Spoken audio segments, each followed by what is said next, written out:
Detective Kim stared at the crumpled suicide note, its edges yellowed by desperate fingers. "I can't go on anymore," it read in shaky handwriting. Mrs. Lee, a woman in her late 30s, had vanished without a trace 50 days ago, leaving behind only these haunting words, and a husband who claimed to have found them after work. The September rain drummed against the precinct windows.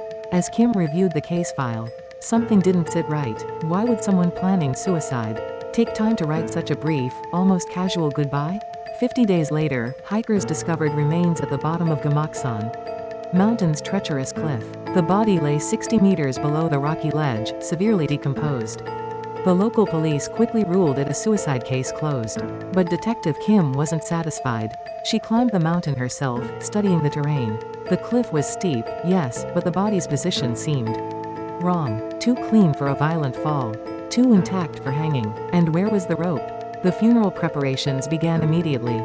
The family, grief-stricken, prepared to lay Mrs. Lee to rest. But just hours before the ceremony, an undertaker made a chilling discovery. "Detective," the coroner's voice trembled over the phone. "You need to see this. The head. It's missing." Kim raced to the morgue. The family had been told the body was too decomposed to view a merciful lie, they thought. But the truth was far more sinister. The search team returned to Gamaksan with a grim purpose. What they found defied explanation.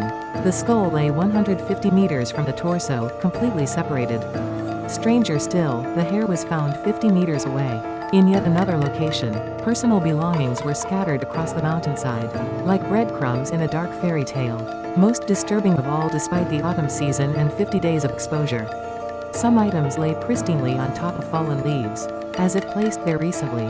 Detective Kim stood at the crime scene as winter approached. The evidence told a story that made no sense. A suicide note found conveniently by the husband. A body with no signs of hanging or impact trauma. Remains scattered across impossible distances. Fresh placement of evidence in an old crime scene. A family kept in the dark about crucial details. The mountain held its secrets close. But Kim knew the truth was buried somewhere in its shadows. Years have passed since that autumn discovery. The case remains officially closed as suicide.